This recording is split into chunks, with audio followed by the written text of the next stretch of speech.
Hey, this is Michael Imhotep, founder of the African History Network, host of the African History Network show. It is Tuesday, March 21st, 2023, and we are live. I'm a talk show host, researcher, lecture writer, and historian. So I've talked about this topic before, and I'm going to talk about it on Faraji Muhammad show, The Culture, probably on Thursday of this week. And this deals with Black World War II veterans, African American World War II veterans, and how they were discriminated against when it came to using the GI Bill. And the GI Bill changed the landscape in this country of who got to go to college. And it helped, it was one of the tools of the federal government that helped white people to create generational wealth. Okay. So you've heard me talk about this before on the African History Network show. And I posted an article a couple of days ago dealing with how House Democrats are trying to get a new bill passed that would restore the GI Bill. So we'll discuss Black World War II veterans were discriminated against using GI Bill benefits while white veterans built wealth. House Democrats pushed to restore GI Bill to help benefit African American families and families of Black World War II vets. So share this broadcast on your social media platforms. Invite your friends to tune in. Okay, so the 1944 GI Bill's promise was denied to 1 million Black World War II veterans due to racism. The GI Bill Restoration Act to resolve GI Bill racial inequities, introduced by Representatives James Clyburn of South Carolina and Representative Seth Moulton, Democrat of Massachusetts, would help benefit the families of Black World War II veterans and highlight the story of World War II veteran Sergeant Isaac Woodard, who I've talked about here on the show before. And he was an African American sergeant who served in World War II, and he was honorably discharged. And he was beaten by a white police officer in South Carolina, and he was blinded as a result of the beating. Okay, and this he was blinded in 1946, and the attack on Sergeant Isaac Woodard helped to fuel the modern day civil rights movement. All right. Now, this is one of the policies that would help repair the damage of 246 years of slavery, decades of Jim Crow segregation, redlining, housing discrimination, racism, segregation when it comes to home ownership, getting jobs, college tuition, bank loans, etc. Okay. So this is what we're going to discuss today. And also, we're celebrating the 13th year anniversary of the African History Network show. First broadcasted March 10th, 2010. This is the 13th year. This month is the 13th year anniversary of the African History Network show. So we're celebrating that as well. And you can help to support the African History Network, help us keep doing the research, stay on the air, keep broadcasting, pay some of the bills, etc. $ the AHN show through Cash App, $ the AHN show through Cash App. Also through PayPal, paypal.me/the AHN show. And then also at our website, theafricanhistorynetwork.com. Okay, so let's look at this history lesson, and we'll talk about the current bill that is being reintroduced as well. So if we look at this article here from history.com, the official website of the History Channel, FDR signs GI Bill. FDR signs GI Bill. Okay. So this takes place towards the end of World War II, and it's right after D-Day in Normandy, June 6, 1944. If we look at this here, June 22nd, 1944, FDR signs GI Bill. On June 22nd, 1944, U.S. President Franklin Delano Roosevelt signs the GI Bill, which was an unprecedented act of legislation designed to compensate returning members of the armed forces, known as GIs. Okay, it stands for government issue, GIs, for their efforts in World War II. Now, as the last of the sweeping New Deal reforms, President Roosevelt's administration created the GI Bill, which was officially known as the Servicemen's Readjustment Act of 1944, the Servicemen's Readjustment Act of 1944. And his administration created this bill hoping to avoid a relapse into the Great Depression.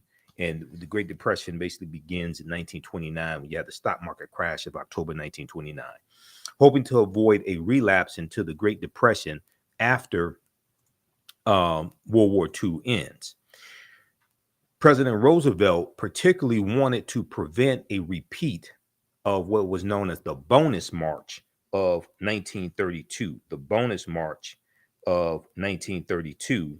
And this was a march when you had 20,000 unemployed veterans and their families who went to Washington, D.C. to protest. Okay, this was known as the Bonus March of 1932. So he wanted to avoid something like that happening again, and the embarrassment of something like that happening as well while World War II was taking place. So the American Legion, which was a veterans organization, successfully fought for many of the provisions included in the GI Bill, which gave returning servicemen access to unemployment compensation, low interest home and business loans, and most importantly, funding for education.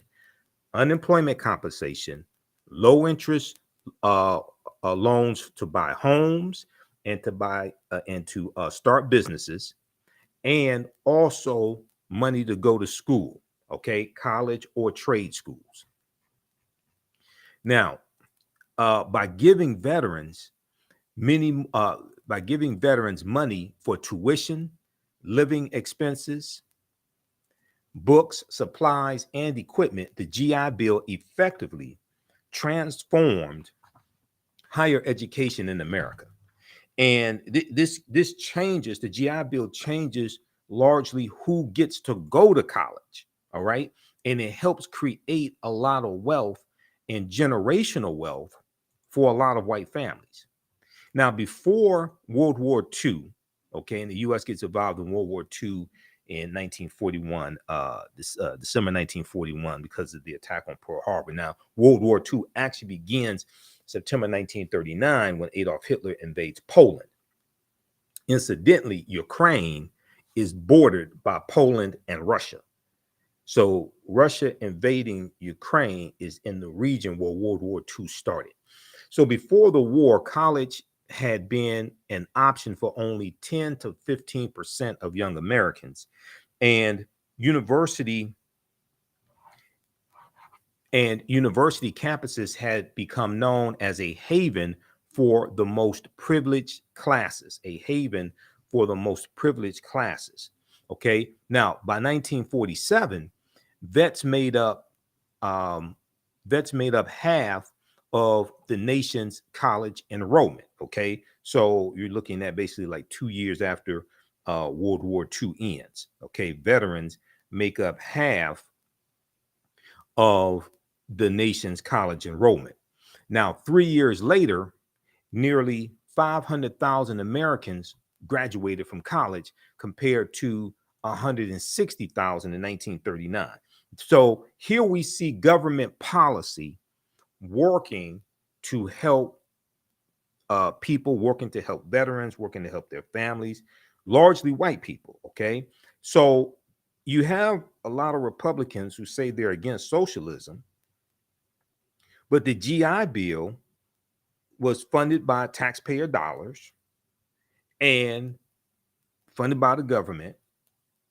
Okay. But this is a type of socialistic program because you have many people contributing to pay for this who can't take advantage of the benefits.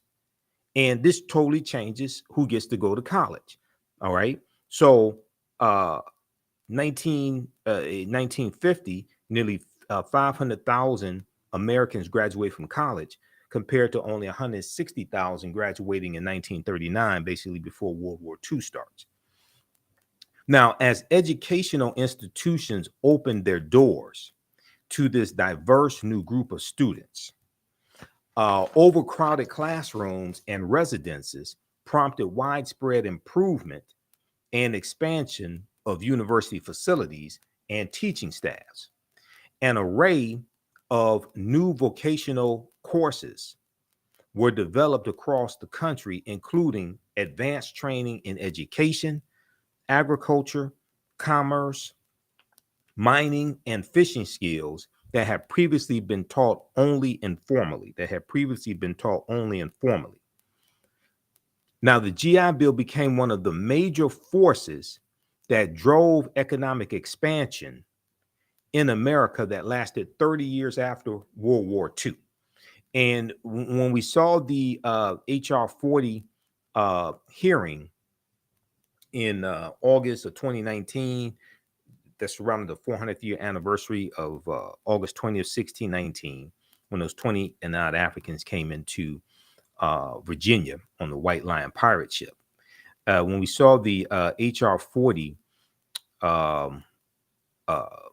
hearing in the House of Representatives, a subcommittee in the House of Representatives, Dr. Julian Malveaux, who we've had here on the African History Network show before, Dr. Julian Malveaux talked about the GI Bill and how the GI Bill created untold, how the GI Bill changed who got to go to college and how it created wealth for thousands of white families, and how African Americans were drastically discriminated against when it came to being able to use those benefits that we earned and that our taxpayer dollars were paying for. All right, let's continue here. Okay, so only 20% of the money set aside for unemployment compensation under the bill was given out. Okay, only 20% of the money set aside for unemployment compensation for the bill was given out, as most veterans found jobs or pursued higher education.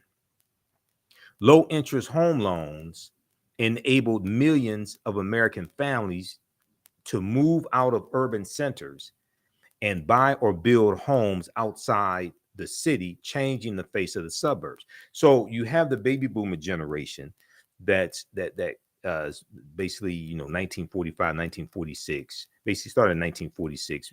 World War II ends, the GIs come back home. They're starting families.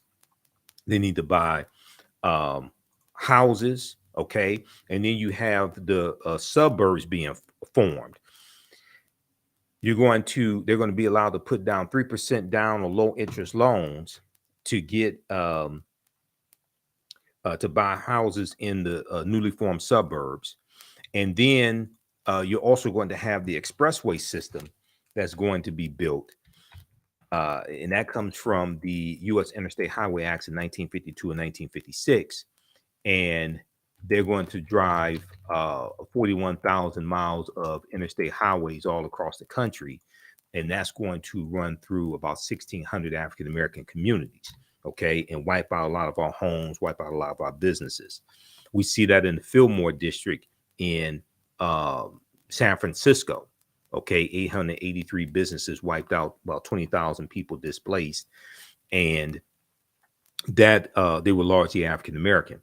So there was an article that from InTheseTimes.com. Let me see if I can pull this up. InTheseTimes.com that dealt with Detroit's downfall, and it talked about the myth of Black misleadership. Detroit's downfall, the myth of Black misleadership. That's what the article was originally called. They changed the title of it to half a century after Detroit uprising, city still stranded by capitalism and federal government.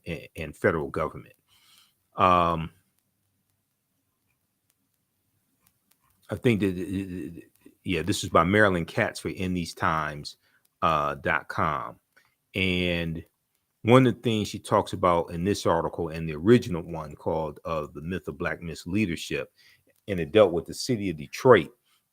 It talked about how when Coleman Alexander Young became mayor of Detroit in January 1974, and African-American mayors started taking over these other inner cities. The cities were on life support that were given to us and had a declining tax base. They were suffering from white flight, things of this nature. But they were the victim of federal government policies, So the name of this article, August 8th, 2013, a half century after Detroit uprising. They're talking about the Detroit Rebellion, 1967. Cities still stranded by capitalism and federal government. How federal policy and Big Otto drove black blight and white flight. How federal policy and Big Otto, the auto industry, General Motors, Ford, and Chrysler, drove black blight and white flight. This is from August 8th, 2013 by Marilyn Katz for InTheseTimes.com. And one of the things it talks about here is after World War II ends, okay? And they talk about the Great Migration, fueled by a population explosion during the late 1930s and 1940s, when tanks and airplanes for America's war effort rolled off the assembly lines. Detroit's population grew from 1.5 million people in 1930 to 1.8 million in 1950.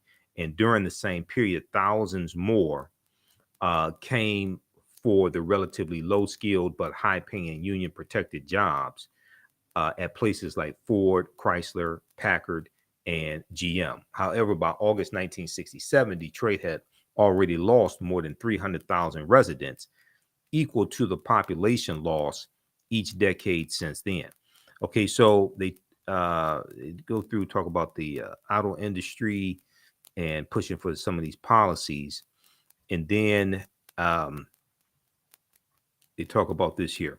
White workers, okay, in 1950, Detroit was a white-dominated city. By 1970, more whites lived in the suburbs than in the city of Detroit. While ignited by the movement of auto jobs to the suburbs, this mass white exodus was fueled by the federal government and its policies. This mass white exodus was fueled by the federal government and its policies. In 1949, Congress passed the Federal Housing Act. 1949, Congress passed the Federal Housing Act. For the first time, home ownership required only 3% down for an attractive low interest rate mortgage. The Federal Housing Act guidelines favored mortgages in the new suburban developments that were popping up to meet post-war demand and actively discouraged their use in older inner city neighborhoods. Armed with the new Federal Housing Act product and Veteran Affairs loans, white workers moved with the companies to the suburbs, trading in their houses in what became a racially mixed city in the inner city for a suburban tract home in then virtually all white suburbs. Rather than congregate with others on the way to work in a streetcar, they drove past sprawling suburbs on the new highways, lobbied for by Big Otto and built at taxpayer expense. The expressways, the U.S. Interstate Highway Acts in 1952 and 1956 were lobbied for by the auto industry, General Motors, Ford, and Chrysler especially, and built with taxpayer dollars, and then demolished African-American homes and businesses And then we're being discriminated against when it comes to buying these homes in the newly formed suburbs with government programs like the Federal Housing Act of 1949, but then also the GI Bill. Okay, so we're being discriminated against from using government programs to buy homes in the suburbs, and then the expressways paid for by taxpayer dollars are demolishing our businesses and homes in the inner city. Okay, let's continue. So let's go back to this article here from history.com. FDR signs the GI Bill. And these are some of the things that we talk about in the 12-week online class that I teach on Sundays. Black resistance movements from the Haitian Revolution, U.S. Civil War, Civil Rights Movement, and Black Power Movement, 1800 to 1968. Okay, so our next class is Sunday, March 26, 2 p.m. Eastern Standard Time. Visit our website, TheAHNShow.com, TheAHNShow.com, and you can register for that. That's a 12-week online class that I teach, and I teach the classes on we teach them on Saturdays and Sundays. Okay, Saturday it is 2 p.m. to 4 p.m. Saturday it is ancient Kemet, the Moors, and the Ma'afa. Understanding the transatlantic slave trade, what they didn't teach you in school. And we deal with thousands of years of history and what leads up to the transatlantic slave trade taking place. And I'll just show you this. We have it right here on the homepage of our website, TheAfricanHistoryNetwork.com. So when you go to the website, it shows you the information about our radio show, Sundays, 9 p.m. to 11 p.m. Eastern Standard Time, the African History Network show. We have a PayPal, Cash App information there so you can support us. And then Ancient Kemet, the Moors, and the Ma'afa, Understand the Transatlantic Slave Trade. Next class is Saturday, March 25th. Click right here to register. We do the sessions live. All the sessions are archived and recorded. You can go back and watch it anytime. And even after the course is over with, you have full access to the course. We have a bundle pack of classes, so you can register for both classes for only $120. It's a $300 value. And this is the class I teach on Sundays. Black resistance movements, Haitian Revolution, Civil War, Civil Rights Movement, Black Power Movement. Okay, so you can register for those.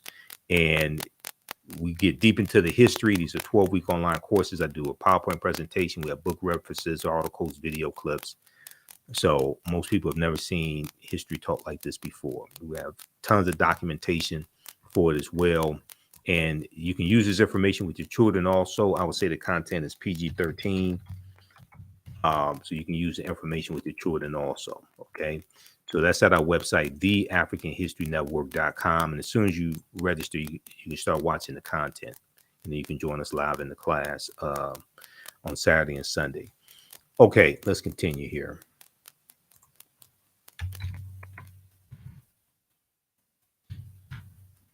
All right, let's go back to, I want to go back to the article here dealing with the GI Bill.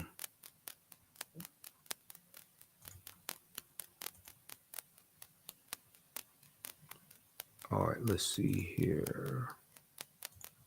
Okay, so low interest home loans enabled millions of American families to move out of urban centers and buy or build homes outside the city, changing the face of the suburbs. Now, over 50 years, the impact of the GI Bill was enormous, with 20 million veterans and dependents using the education benefits and 14 million homes guaranteed. Okay, 20 million veterans and their dependents, okay, their children, using the education benefits from the GI Bill, and 14 million home loans guaranteed because of the GI Bill, for a total federal investment of $67 billion. $67 billion. Among the millions of Americans who have taken advantage of the GI Bill are former presidents George H.W. Bush, the father, George H.W. Bush, um, Gerald Ford, former Vice President Al Gore, and entertainers Johnny Cash, Ed McMahon, Paul Newman, and Clint Eastwood. So check out this article from history.com, official website of the History Channel. This is This Day in History, June 22nd, 1944, FDR signs the GI Bill. Okay, now I want to go to, if you have questions about the class, email us at TheAHNShow at TheAfricanHistoryNetwork.com. We can help you. TheAHNShow at TheAfricanHistoryNetwork.com. All right, now, secondly, I want to go to this other article here. Now, this also ties into when we look at the discrimination when it comes to the GI Bill. This also ties into a history of redlining, okay? A history of redlining. And redlining was created by the federal government right around 1937. There's a good piece from blackpast.org that deals with this.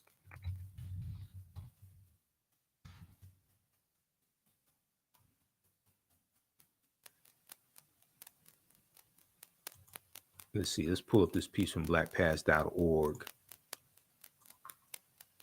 And this deals with understanding government policy. So when we talk about repairing the damage of a legacy of 246 years of slavery, decades of Jim Crow segregation, redlining, housing discrimination when it comes to getting bank loans, home loans, funding to go to college, etc., you have to change those laws and policies that were put in place that discriminated against us.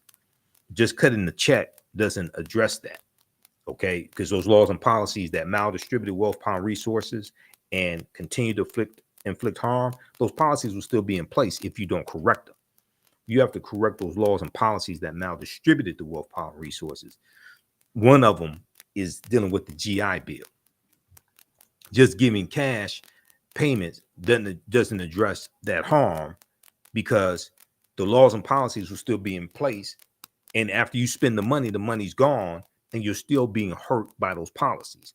That's why we have to have comprehensive reparations, okay? Not just cash payments. Cash payments can be part of overall comprehensive repairing of the damage, or restitution, or correcting structural inequities, because we need to take the term reparations out of the discussion and just focus on the policies that we need to get, the policies that we want in place.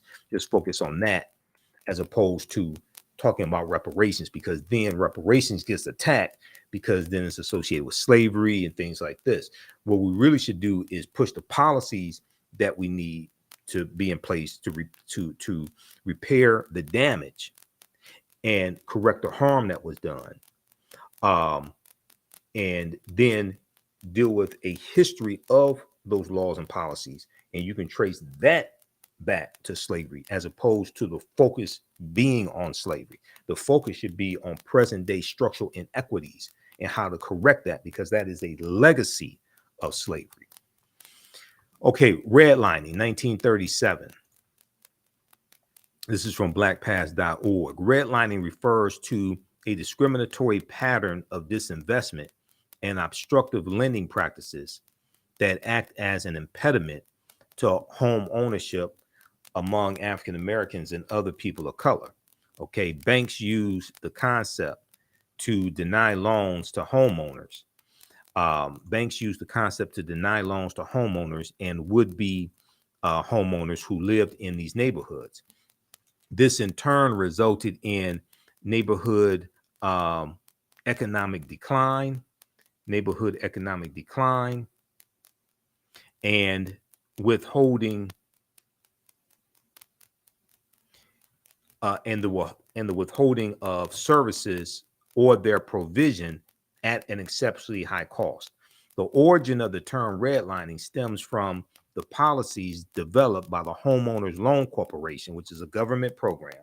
The Homeowners Loan Corporation, created in 1933 by the President Franklin Delano Roosevelt administration to reduce home foreclosures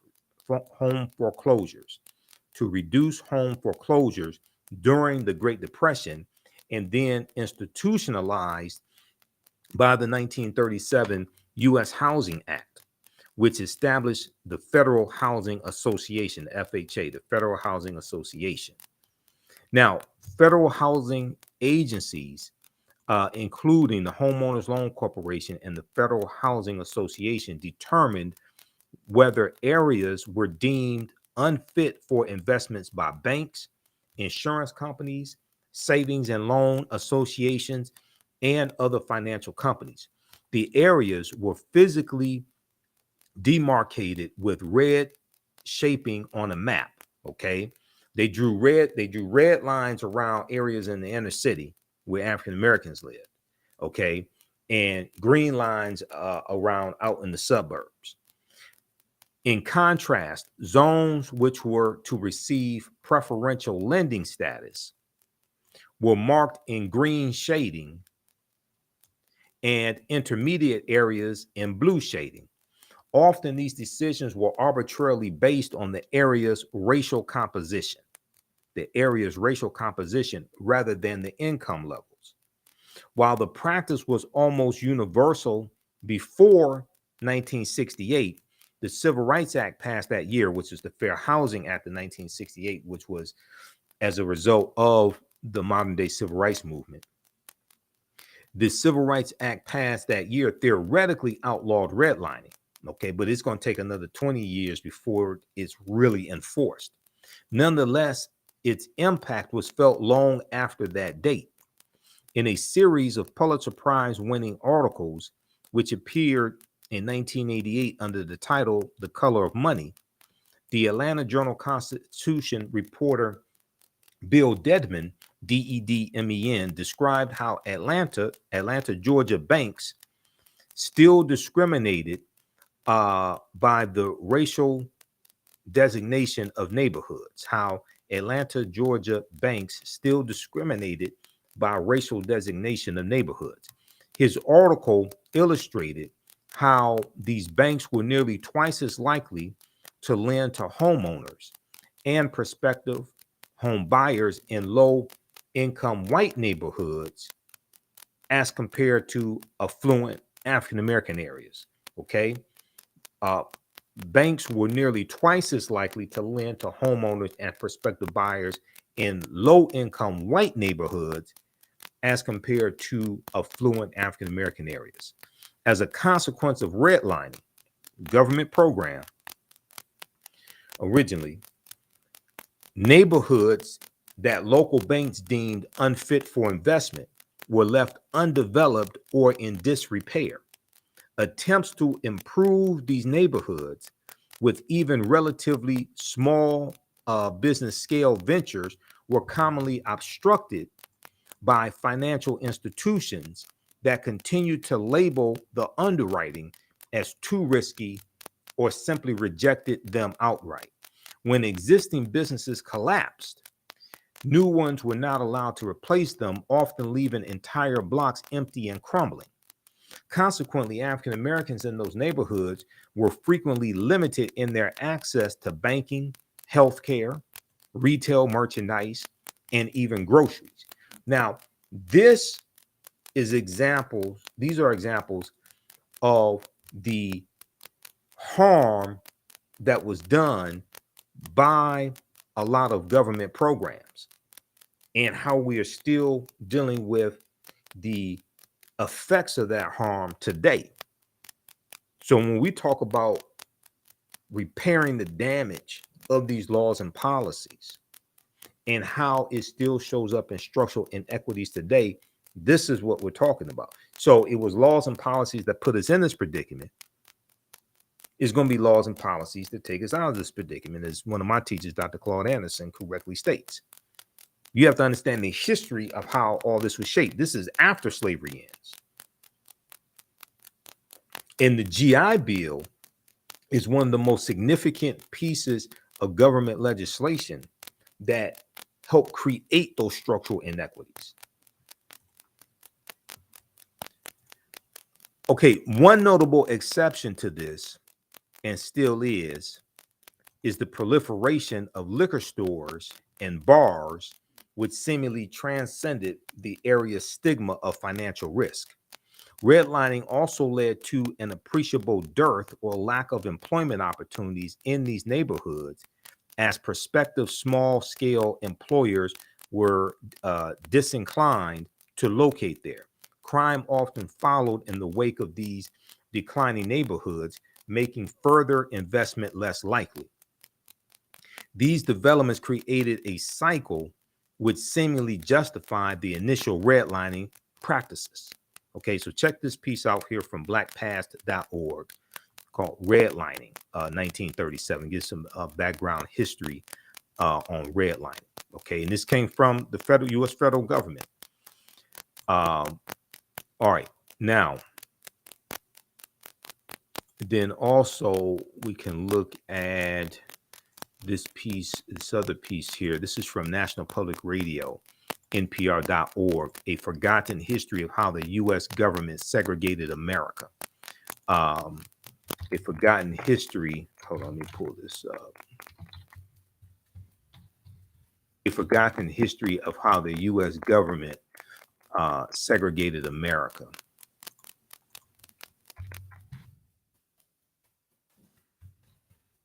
This is why understanding history, law, politics, and economics is so important. And politics is the legal distribution of scarce wealth, power, and resources, and the writing of laws, statutes, ordinances, amendments, and treaties, their adoption, interpretation, and enforcement. Okay. Politics is the legal distribution of scarce wealth, power, and resources, and the writing of laws, statutes, ordinances, amendments, and treaties, their adoption, interpretation, and enforcement. You know, politics influences every aspect of our life. In 1933, faced with a housing shortage, the U.S. federal government began a program explicitly designed to increase and segregate America's housing stock. Author Richard Rothstein says the housing programs begun under the New Deal so New Deal is roughly right around 33, 34 through 1944, 1945. The GI Bill was the last bill in the New Deal. Okay. Author Richard Rothstein says the housing programs begun under the New Deal were tantamount to a, quote, state-sponsored system of segregation, end quote, a state-sponsored system of segregation. The government's efforts were primarily designed to provide housing to white middle class, lower middle class families, he says. African Americans and other people of color were left out of the new suburban communities and pushed instead into urban housing projects. Rothstein's new book, The Color of Law, examines the local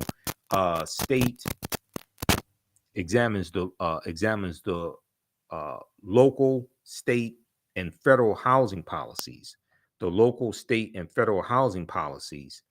that mandated segregation. He notes that the Federal Housing Administration, which was established in 1934, furthered the segregation efforts by refusing to insure mortgages in and near African American neighborhoods, a policy known as redlining. At the same time, the Federal Housing Administration, FHA, was subsidizing builders who were mass producing entire subdivisions for white people, with the requirement that none of the homes be sold to African Americans. Okay, so you have restrictive covenants, and restrictive covenants were in clauses written into the deeds that these homes could only be sold to white people. They could not be sold to African Americans. These were restrictive covenants. Now they're going to be made illegal. Restricted covenants are going to be made illegal by the Fair Housing Act of 1968. But you still have homes today that have those clauses in their deeds. Okay, so read the rest of this article here. A forgotten history of how the U.S. government segregated America. So this is all dealing with laws and policies. Okay, so this is why you have to understand history, politics, law, and economics when we talk about repairing the damage from these laws and policies. All right, how's everybody doing? Give us a thumbs up, give us a heart, give us a like on this broadcast. If you like this type of information, also you can support the African History Network. $ the AHN show through Cash App, $ the AHN show through Cash App, also through PayPal, paypal.me /the AHN show. So we definitely need your help as well. And we are celebrating the 13th year anniversary of me broadcasting the African History Network show. So I first started March 10th, 2010. So this is our 13th year anniversary month. And we definitely appreciate your support in the past. Definitely need it today as well. So let's keep doing the research, stay on the air, keep broadcasting, pay some of the bills, etc. And register for the online history classes that I teach on Saturdays and Sundays also. Ancient Kemet, the Moors, and the Ma'afa, understanding the transatlantic slave trade, what they didn't teach you in school, and Black resistance movements from the Haitian Revolution, U.S. Civil War, Civil Rights Movement, and Black Power movement. Visit our website, TheAfricanHistoryNetwork.com, for more information and to register for those courses. As soon as you register, you can start watching archive content. You can join us live in the class on Saturdays and Sundays, 2 p.m. to 4 p.m. Eastern Standard Time. Okay, let's continue. So there was a really good article, another one from history.com, official website of the History Channel. Now, this deals with how the GI Bill's promise was denied to a million Black World War II veterans. And we know they're going to be 1.2 million Black World War II veterans, African-American World War II veterans. Let's look at this article here. Okay, how the GI Bill's promise was denied to GI Bill's promise was denied to a million Black World War II veterans. The sweeping bill promised prosperity to veterans. So why didn't Black Americans benefit? The sweeping bill promised prosperity to veterans. So why didn't Black Americans benefit? This is from April 20th, 2021, originally from June 21st, 2019. Okay, so they talk about an African-American veteran named Eugene Burnett. And he and his wife wanted to buy a home in Levittown in New York. And Levittown is known for racial discrimination, not letting African Americans live there historically. And it was in 1949, he and his wife wanted to buy one of the new homes being built in Levittown. And he was ready to settle down in a larger home with his family. The newly established Long Island suburb seemed like the perfect place to begin their post-World War II life, one that he hoped would be improved with the help of the GI Bill.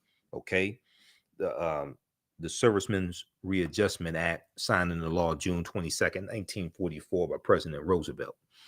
And the GI Bill was a piece of sweeping legislation aimed at helping World War II veterans like Eugene Burnett prosper after World War II. But when he spoke with a salesman about buying the house using a GI Bill guaranteed mortgage, the door to suburban life in Levittown slammed firmly in his face. The suburb was not open to African-American residents.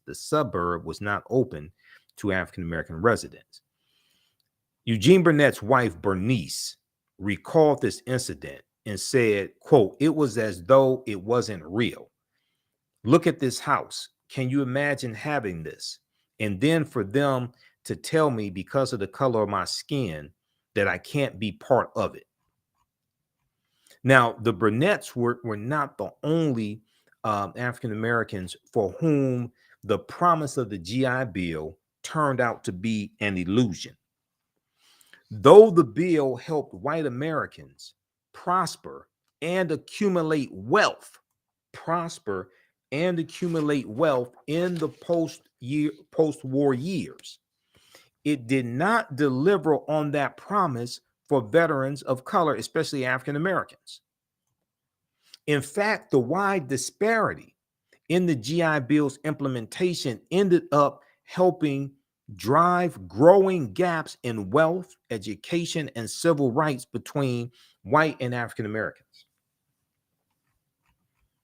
Now, while the GI Bill's language did not specifically exclude African American veterans from its benefits, it was structured in a way that ultimately shut doors for 1.2 million African American veterans who had bravely served their country during World War II in segregated ranks, bravely served their country during World War II in segregated ranks. So there was a fear of Black advancement from this government policy by some Southern segregationists, okay? And this changes how the benefits in the GI Bill are going to be distributed. Okay, let's look at this here. And give us a thumbs up, give us a heart, give us a like on this broadcast. How's everybody doing? Follow us here on our Facebook fan page, The African History Network, and our YouTube channel, Michael Imhotep, IMHOTEP. Turn on live notifications so you know when we go live. Subscribe to our channels, please, also. All right, let's continue. How you all like this type of information? Okay, now when lawmakers began drafting the GI Bill in 1944, some Southern Democrats feared that returning Black veterans would use public sympathy for veterans to advocate against Jim Crow laws. Use public sympathy for veterans to advocate against Jim Crow laws to make sure that the GI Bill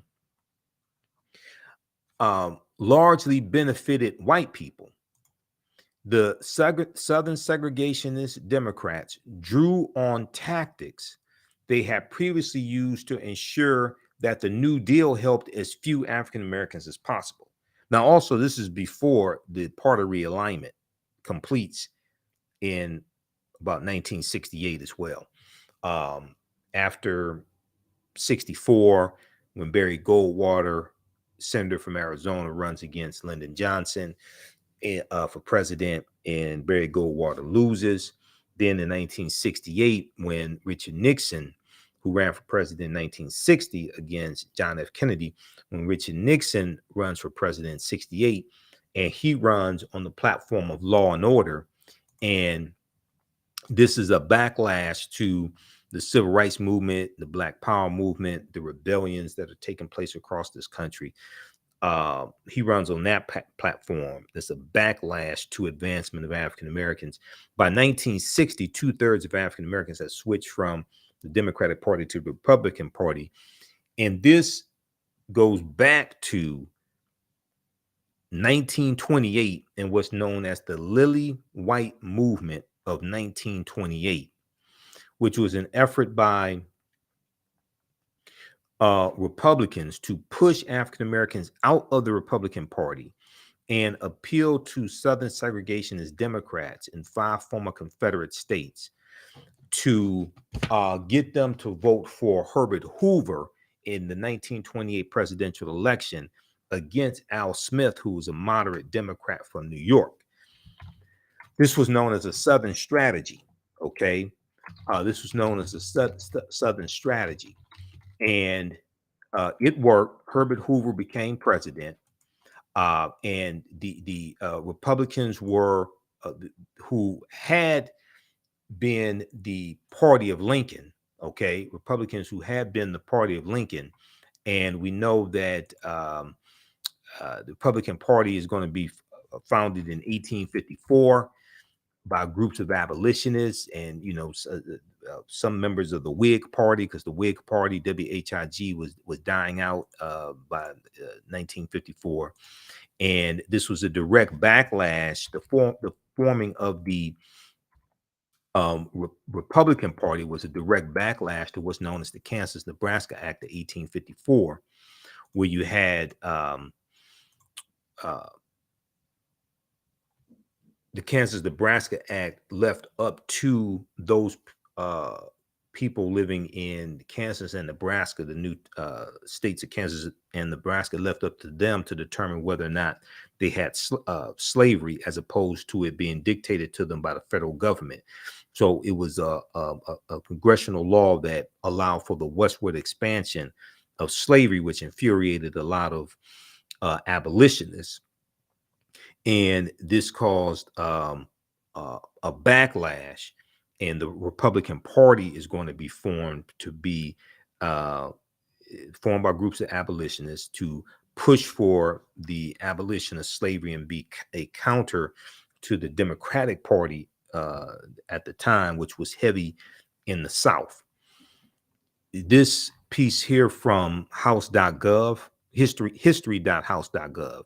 And house.gov is the official website of the U.S. House of Representatives.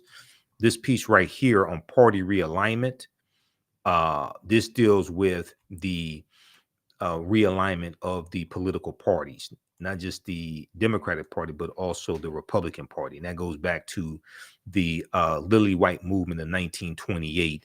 And it deals with the rise of the Ku Klux Klan in the 1920s and how Republicans were increasingly ignoring the concerns of African Americans and trying to push us out of the Republican Party. And then over time, we started going over to the Democratic Party because we saw them as being more receptive to our needs. And generally speaking, they were more receptive to our needs, even though we were leery of them.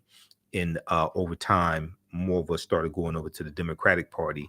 And this talks about the Lily White movement in 1928 and the effort of the Republicans to get Herbert Hoover elected as president. Okay, so that's what that's where that goes to. It wasn't because of the Civil Rights Act of 1964 and the Voting Rights Act of 1968 or the Voting Rights Act of 1965. That's not why African Americans switched from the Republican Party to the Democratic Party. You got to go back like 40 years before that to the Lily White movement of 1928. Okay, I've done a whole lecture dealing with this history and the party realignment, things of this nature. Okay, so check this out here at history.house.gov. It's called Party Realignment. Party Realignment.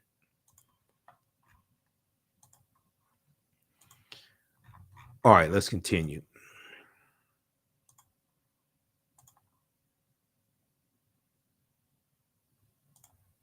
Let's go back to this piece here from the GI Bill. Okay, so to make sure that the GI Bill largely benefited white people, the Southern segregationist Democrats drew on tactics they had previously used to ensure that the New Deal helped as few black people as possible, During the drafting of the law,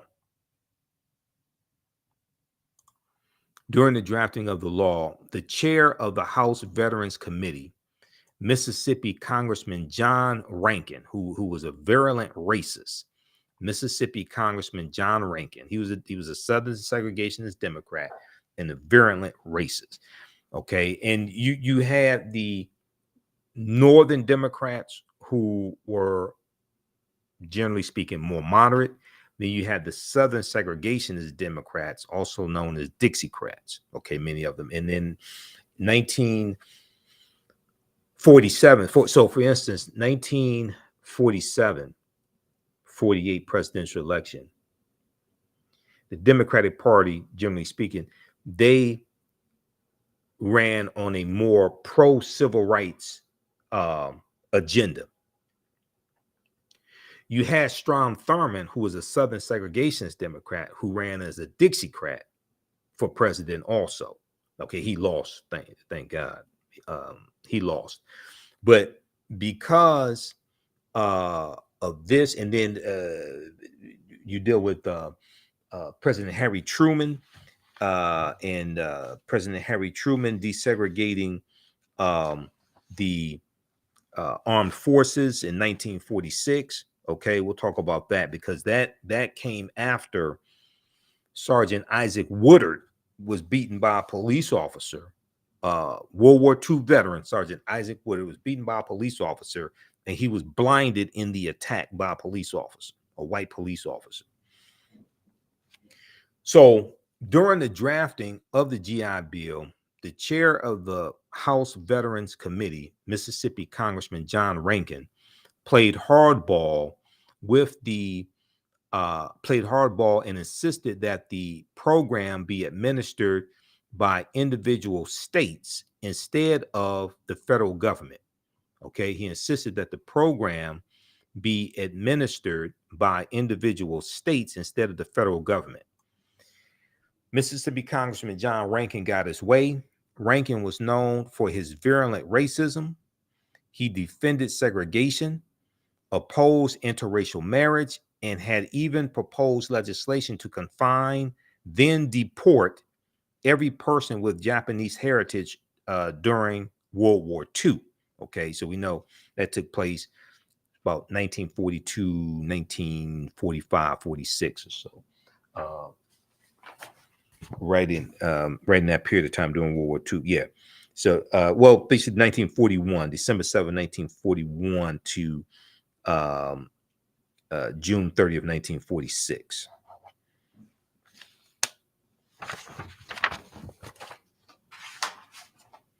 All right. Now, when the bill came to a committee veto, John Rankin stonewalled the bill in an attempt to gut another provision that entitled all veterans to $20 a week on unemployment compensation for a year. White supremacist John Rankin knew this would represent a significant gain for African American Southerners, so he refused to cast a critical proxy vote in protest. The American Legion ended up tracking down the congressman who had left his proxy vote with John Rankin and flying him to Washington to break the deadlock. President Roosevelt signed the Servicemen's Readjustment Act into law on June 22nd, 1944, only weeks after the D-Day offensive began. It ushered into law sweeping benefits for veterans, including college tuition, low-cost home loans, and unemployment insurance. Now, when we look at the GI Bill's effect on African-American veterans, so from the start, African-American veterans had trouble securing GI Bill benefits. Some could not access benefits because they had not been given an honorable discharge, and a much larger number of African-American veterans were discharged dishonorably than their white counterparts. And a lot of this has to do with racism in the, racism in the military, especially in the Army, in the mistreatment of African-American soldiers.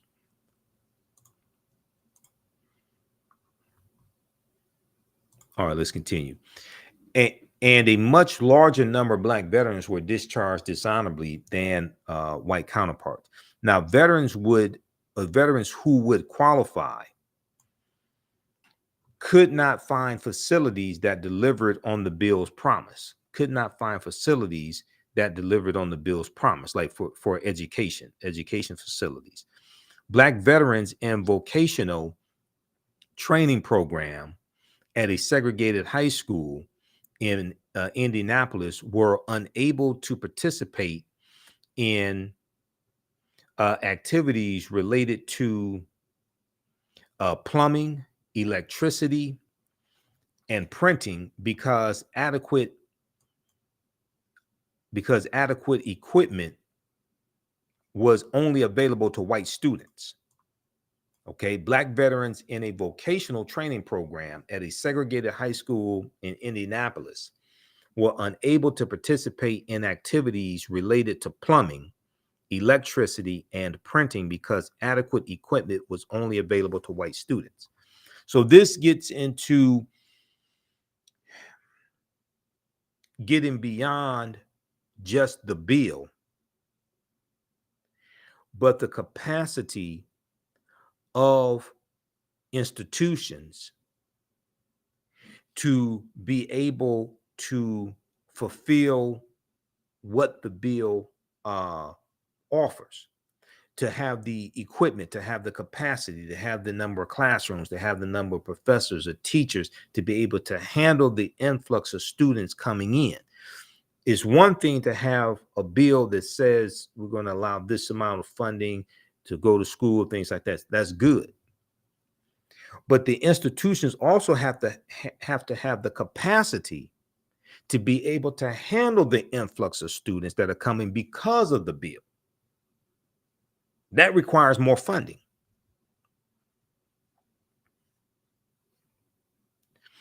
Simple intimidation kept others from enjoying GI Bill benefits. In 1947, for example, a crowd hurled rocks at African American veterans as they moved into a Chicago housing project, housing development. Okay, a crowd hurled rocks at Black veterans as they moved into a Chicago housing development. Thousands of Black veterans were attacked in the years following World War II, and some were singled out and lynched. Though John Rankin, Mississippi Congressman, racist John Rankin, though he had lost the battle to exclude African American men from Veteran Affairs Employment Insurance, which is what he wanted to do, it was doled out inequitably, however.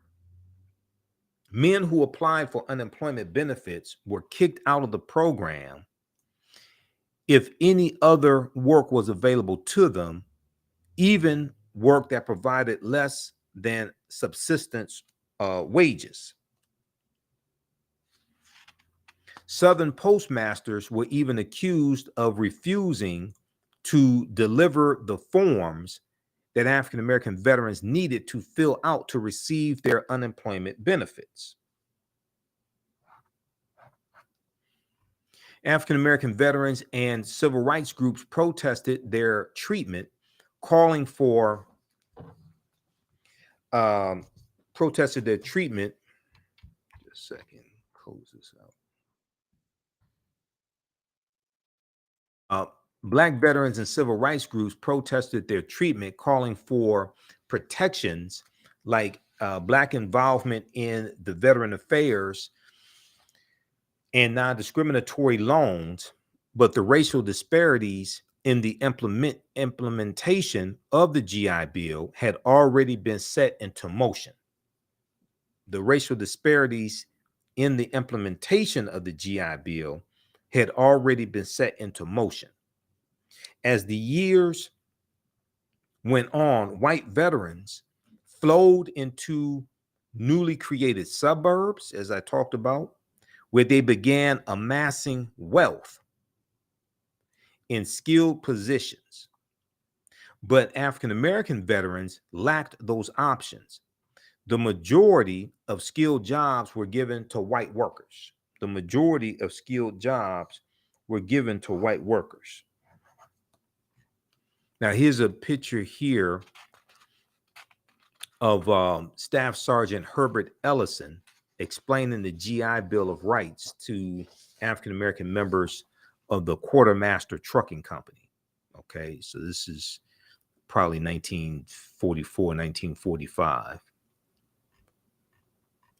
Now, a white post-war housing boom and redlining in black neighborhoods. Okay, so this gets into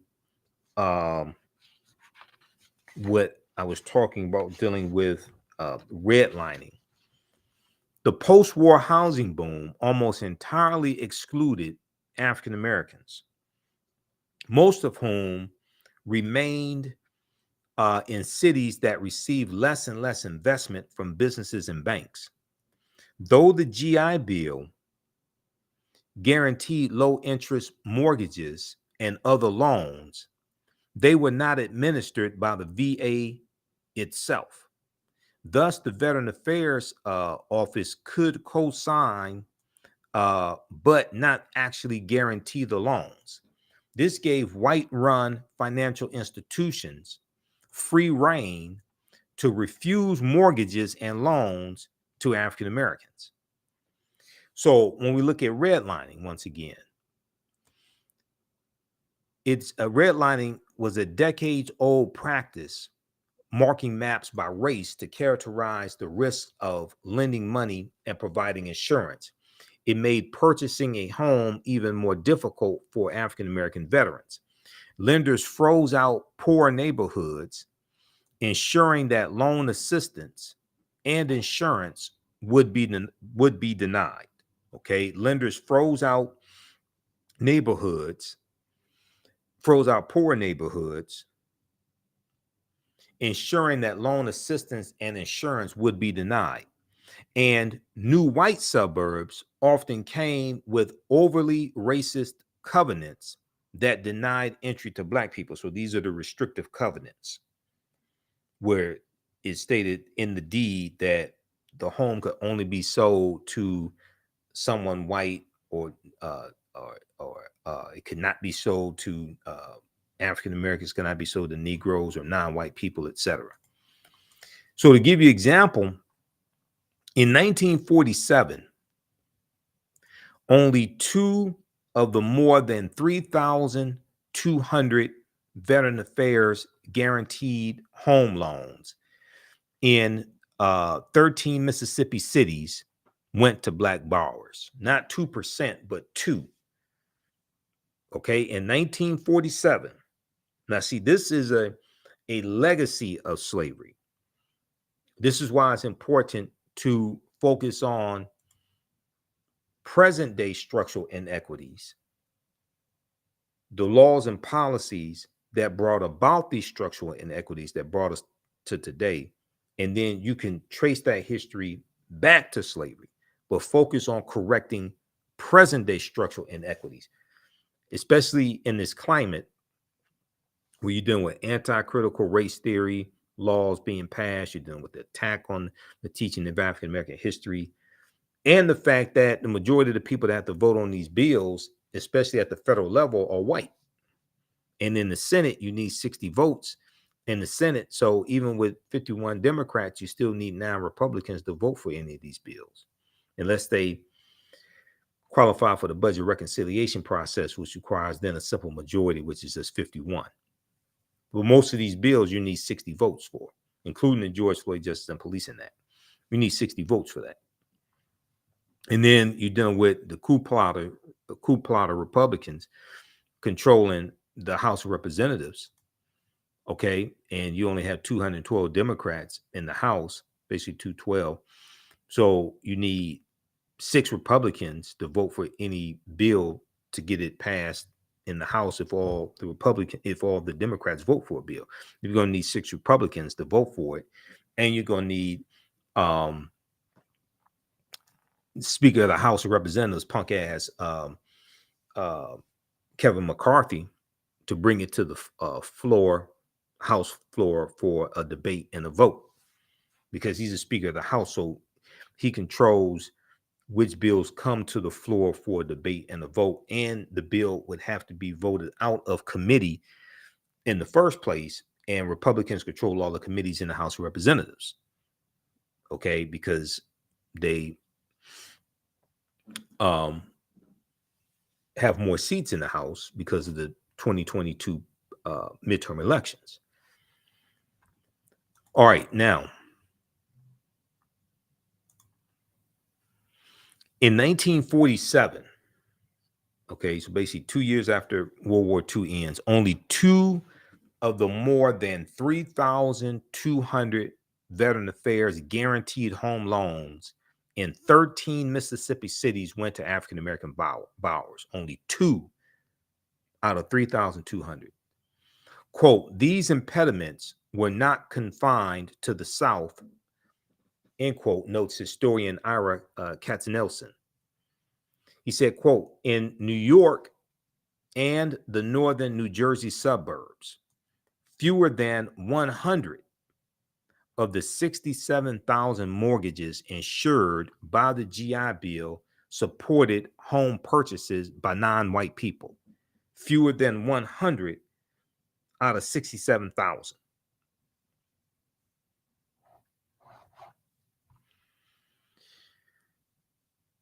So there was a failure to receive GI Bill education benefits also, not just getting loans to buy homes or loans to start businesses, but also education benefits. Now, African American veterans, in search of the education they had been guaranteed, fared no better. Many Black men returned home from the war, didn't even try to take advantage of the bill's education benefits. They could not afford to spend time in school instead of working.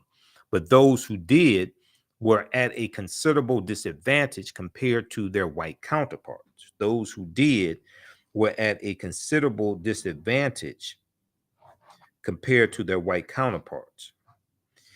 Public education provided poor preparation for African American students, and many of them lacked much educational attainment at all due to poverty and social pressures.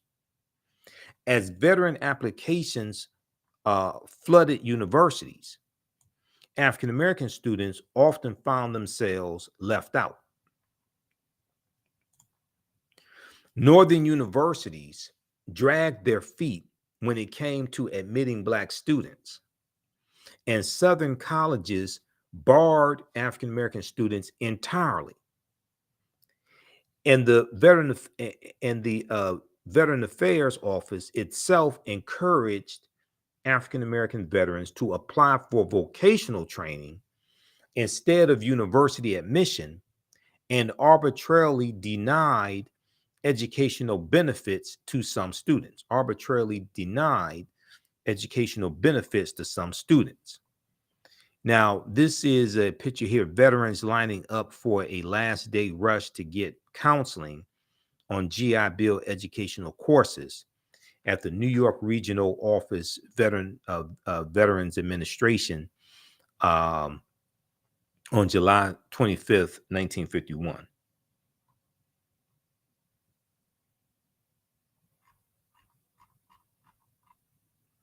Now, those students who did try to attend college found doors closed at every turn. A full 95% of Black veterans were shunted off to Black colleges,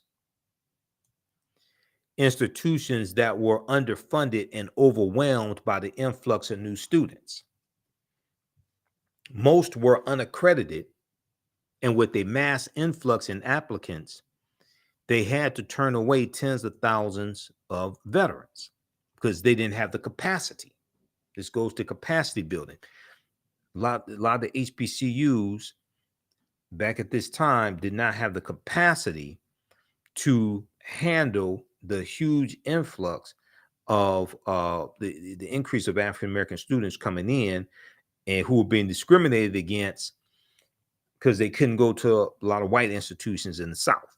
Okay, the ones who were fortunate enough to be able to get some type of funding to go to school, the HBCUs didn't have the capacity to handle those numbers. Quote, though Congress granted all soldiers the same benefits theoretically, writes historian Hillary Herbold, Herbold, quote, the segregationist principles of almost every institution of higher learning effectively disbarred a huge proportion of Black veterans from earning a college degree. Now, the GI Bill of 1944 is one of the main pieces of legislation after slavery that's cited as largely contributing to the racial wealth gap. Now, the original GI Bill ended in July 1956. By that time, nearly 8 million World War II veterans had received education or training, and 4.3 million home loans were handed out worth $33 billion. Okay, nearly by 1956, nearly 8 million World War II veterans had received education or training, and 4.3 million home loans went out to World War II veterans worth $33 billion, okay, had been handed out. But most African-American veterans have been left behind. As employment, college attendance, and wealth surged for whites, disparities with their African-American counterparts not only continued, but widened. Disparities with their African-American counterparts not only continued, but widened. There was historian Ira Katz-Nelson says there was no greater instrument for widening an already huge racial gap in post-war America than the GI Bill. Now, today, a stark wealth gap between African-American and white Americans persists. The median income for white households in 2019, this is median income, not net worth. Median income for white households in 2019, $76,057, according to the U.S. Census, and for African-American households, $46,073. Okay. Now, when you look at net worth, median household net worth, is like for 2019, it was like 17,000 for African-American households and about 170,000 for white households. That's median net worth, not average net worth. Median is a statistical measure where 50% of the population is below that point and 50% is above that point. Check out this article here from history.com, official website of the History Channel, how the GI Bill's promise was denied to 1 million Black World War II veterans. Okay, that's at history.com. Okay, so when we look at, and you have a bill that's being reintroduced by Representative James Clyburn and Representative Seth Moulton to address this issue, okay, and help the families or family members of World War II veterans, okay, and try to help repair some of this damage. There's an article from thegrio.com, and I mentioned it briefly on the African History Network show this past Sunday. We'll probably talk about it on Faraji Muhammad's show, The Culture, this week, probably on Thursday. I should be on Thursday. They had technical difficulties. Was going to be today, but he was having technical difficulties, so I wasn't on the show today. They didn't broadcast at all today. Let's look at this here. How's everybody doing? How you all like this type of information? We have Vanessa, we have Tony watching, LaShonda. Give us a thumbs up, give us a heart, give us a like on this broadcast. Also, we're celebrating the 13th year anniversary of the African History Network show, of me broadcasting the African History Network show. First started March 10th, 2010. And you can support us in our work as well as we continue to educate, empower, and inspire people of African descent throughout the diaspora and around the world, because right now it's correct wrong behavior. You can support us at $ TheAHNShow through Cash App and through PayPal, paypal.me/TheAHNShow, or visit our website, TheAfricanHistoryNetwork.com, TheAfricanHistoryNetwork.com, because we have the information on the homepage of our website. We have the links there.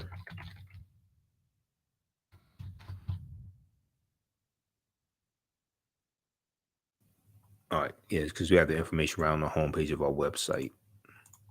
Okay, let's continue here.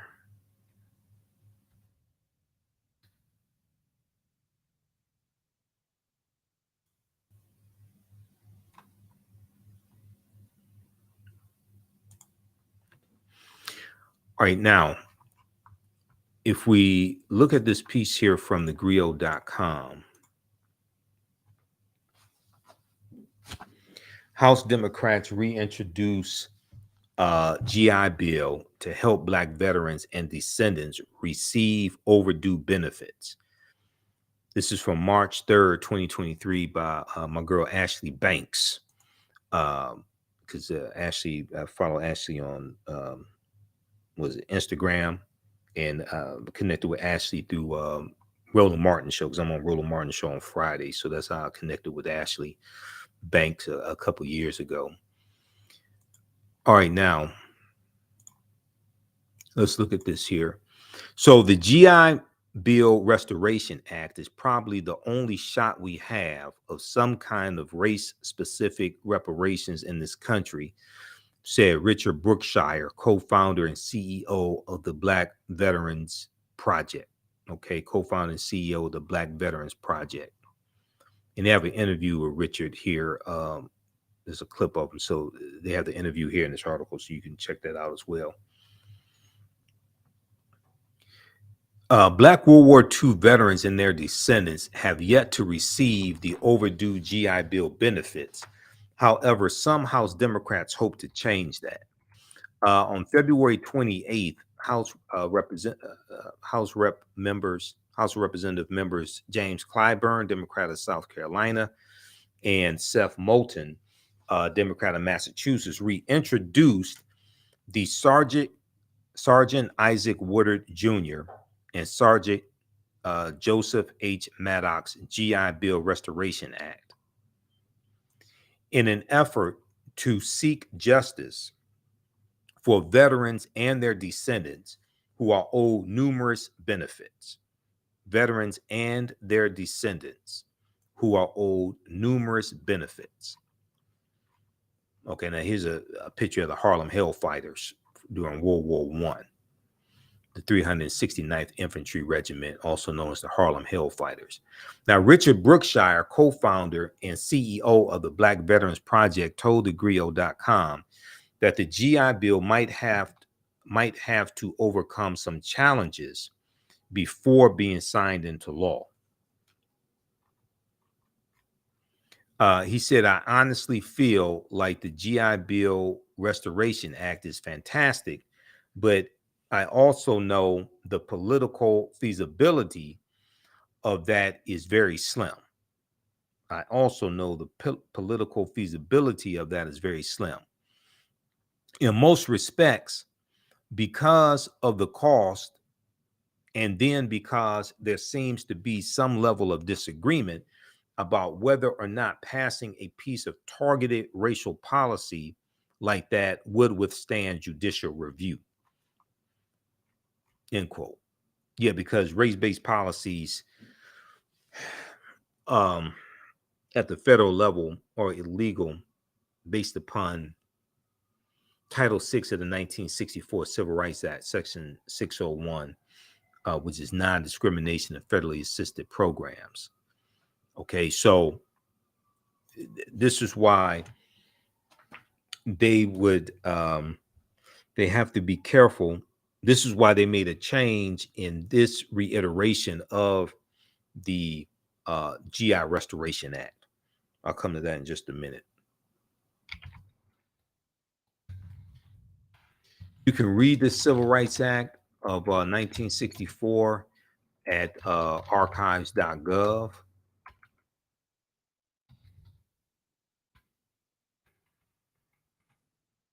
See, archives.gov, which is the U.S. National Archives, as well as loc.gov.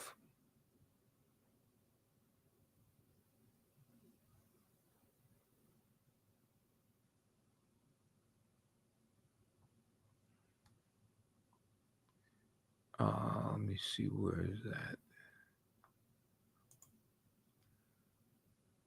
Okay, that's Civil Rights Act of 1964. And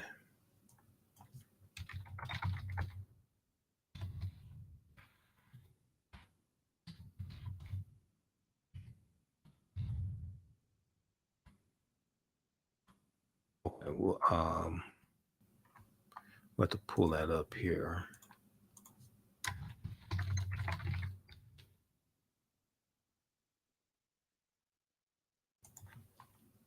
The second word, U.S. Department of Labor. Yeah, U.S. National Archives. This should be it right here.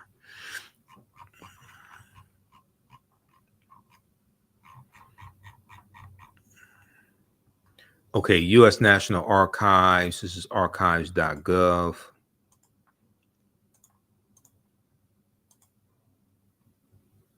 Civil Rights Act 1964. Okay, it's U.S. National Archives, and we want to go to Title VI.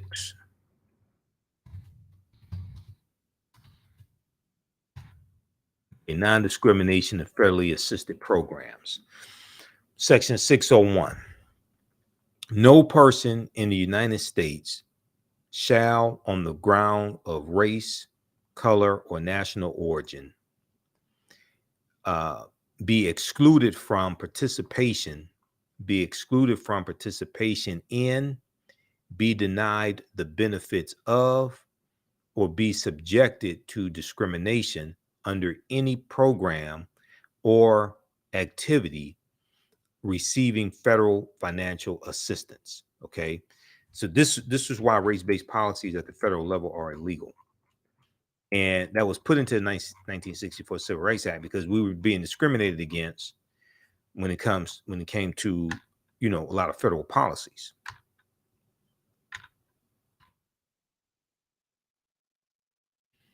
That's Title VI of the 1964 Civil Rights Act, non-discrimination in federally assisted programs. That's Section 601.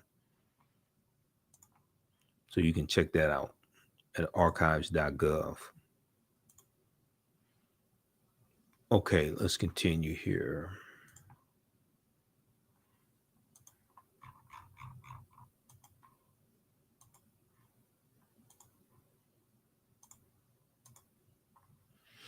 All right, so they talk about President Roosevelt signing the GI Bill in 1944, and the GI Bill was signed into law to assist veterans and their family members, qualifying veterans and their family members with paying for higher education, training programs, and other benefits, according to the U.S. Department of Veteran Affairs website. Yet many African-American veterans did not receive any benefits after putting their life on the line for the United States. Quote, these Black veterans who served their country, who died, whose families are still trying to recoup, and they can't even get the benefits from what they deserved only because they were Black. It's a shame and disgrace, said Lee. Representative Barbara Lee.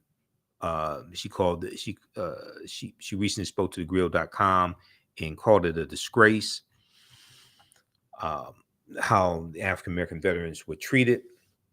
She said the Black veterans who served their country, who died, whose families are still trying to recoup, they can't even get the benefits from what they deserved only because they were Black. It's a shame and a disgrace. She's also running for a U.S. Senate in California in the 2024 election. Now, this latest measure was named after Sergeant Isaac Woodard and Sergeant Maddox to honor the two black sergeants who faced discrimination in the U.S. after serving in World War II. On February 12, 1946, just hours after being honorably discharged from the United States Army, a South Carolina police officer violently assaulted 26-year-old Isaac Woodard and left him permanently blind. President Harry Truman was so horrified by the ordeal that on June 26, 1948, he issued an executive order to desegregate the armed forces, Time magazine reported. Okay, so this deals with, I want to go to this other article here from the Washington Post. And this deals with the beating of Sergeant Isaac Woodard in 1946. February 12, 1946, this right here. A black World War II veteran was beaten and blinded, fueling the civil rights movement. A new documentary explores how Isaac Woodard changed America. Now, this is from March 31st, 2021, okay, by Deneen L. Brown for the Washington Post. She writes some really good articles for the Washington Post. Okay, now here's Sergeant Isaac Woodard after he was beaten. Okay, World War II veteran Isaac Woodard after he was blinded in an assault by police. This picture's from the Library of Congress. In February of 1946, Sergeant Isaac Woodard, a decorated black soldier just returning from World War II, rode a Greyhound bus heading home to South Carolina. Sergeant Isaac Woodard had just been honorably discharged from the Army and was still wearing his uniform, and he asked the bus driver to stop so that he could use the restroom. The driver reluctantly pulled over, calling Sergeant Isaac Woodard boy. Woodard, who had just returned from more than 3 years of military service in the Pacific, stood up for himself and other African-American veterans, telling the driver not to talk to him like that. He said, "I'm a man just like you." At the next town, which was Batesburg, South Carolina, the white driver of the Greyhound bus called the police. The Batesburg police chief pulled Sergeant Isaac Woodard off the bus and immediately began beating him, plunging a blackjack into each of Sergeant Isaac Woodard's eye sockets and blinding him. This is the white police chief there in Batesburg, South Carolina. Okay, now Sergeant Isaac Woodard was taken to jail, where he would later explain that someone poured whiskey on him to say that he had been drunk. He spent the night in excruciating pain. The next morning, he was taken to court and ordered to sign papers that he could not see or read. A new documentary, which came out in 2021, right around March, April 2021, a new documentary called The Blinding of Isaac Woodard, directed by Jamila Ephron, Ephron, and narrated by Andre Holland, premiered Tuesday on American Experience on PBS. The documentary explores the story of Isaac Woodard's life and how the beating fueled the civil rights movement and changed the trajectory of U.S. history. Okay, now let's see. If we continue here, I'm going to skip over some of this. The documentary uncovers how a single individual can be the spark that ignites a movement and creates a seismic shift in public opinion, said Camille George, the film's executive producer. Although his name is little known today, Sergeant Isaac Woodard's story changed hearts and minds and the law of the land, because this is going to lead to the desegregation of armed forces. Okay, now 2 months after Sergeant Isaac Woodard was blinded, he traveled to New York City where he met with Walter White, executive secretary of the NAACP. The NAACP's legal team, led by Thurgood Marshall, had been looking for civil rights cases that could dramatize the impact of Jim Crow laws, lynchings, white supremacy, police brutality, and racial violence committed against people, against African Americans, racial violence committed against Black people. And here's a picture of Thurgood Marshall. This is from 1958 outside the U.S. Supreme Court. Now, hundreds of African American veterans have been attacked and an unknown number were lynched. The NAACP offices were filled with harrowing reports of African American veterans lynched.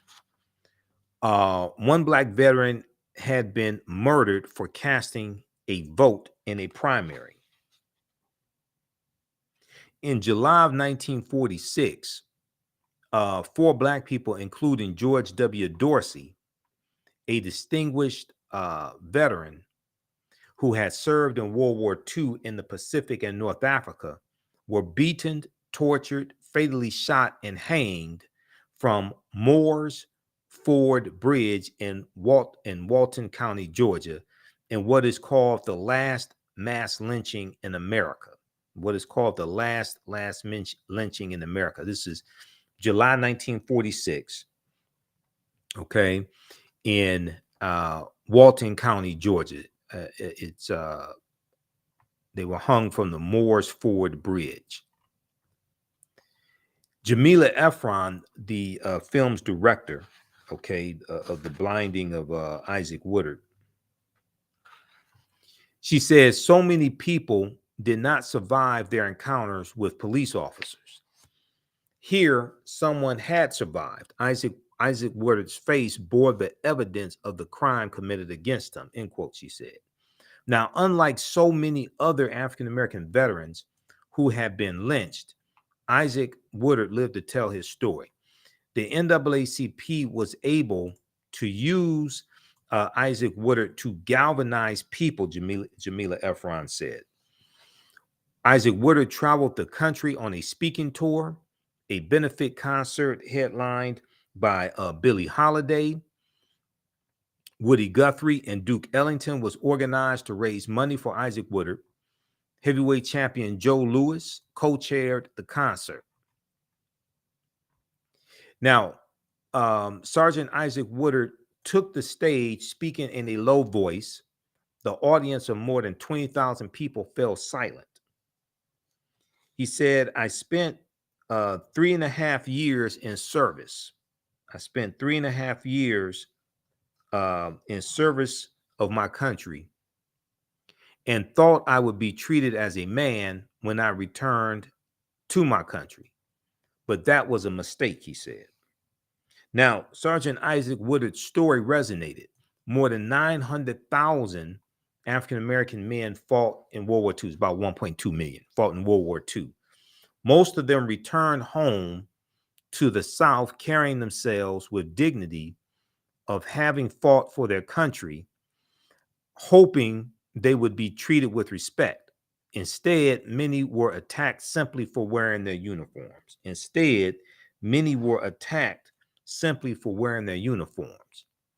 Now, Jamila Efron said, quote, it coalesced with a moment when yet again Black men had gone off to fight for human rights to come home and have those rights denied to them. It reached a tipping point amongst Black veterans and Black communities that enough was enough. Now, the NAACP asked actor Orson Welles to use his weekly radio show to highlight the brutal attack on Isaac Woodard. Week after week, Orson Welles pounded at the question, who was the officer who beat and blinded Woodard?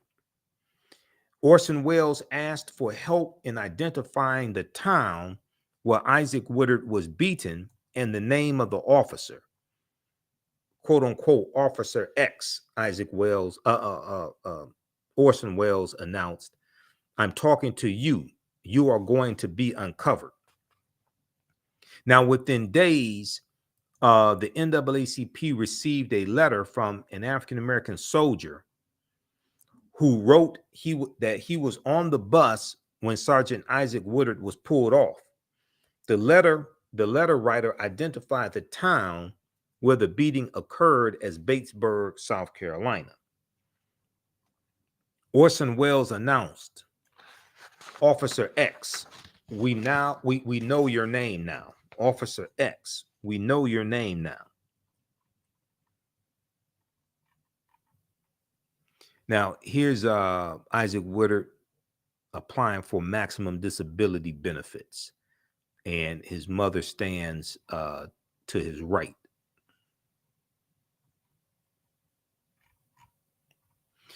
So on September 19th, 1946, Walter White of the NAACP led a delegation of civil rights leaders to meet with President Harry Truman to urge him to work to pass anti-lynching legislation. Okay, we know federal anti-lynching legislation did not pass until 2022, and it was signed into law by President Joe Biden. That was the Emmett Till anti-lynching bill. When Walter White realizes Harry Truman isn't going to move forward, according to the PBS documentary, he tells the president, also a veteran, who he tells the president, and Truman was also a veteran, the story of Isaac Woodard, and Harry Truman was enraged. Quote, "He had taken this meeting with civil rights leaders reluctantly and was prepared to brush them off," Jamila Efron said. When Harry Truman heard about the police attack on Woodard,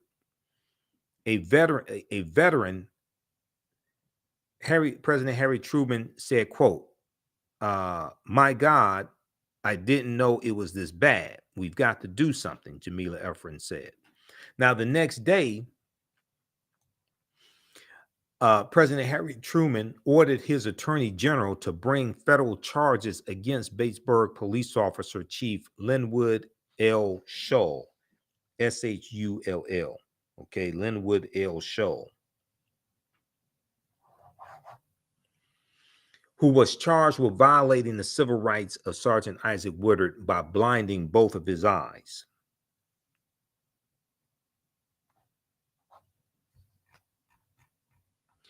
Now, a month later, on November 5th, 1946,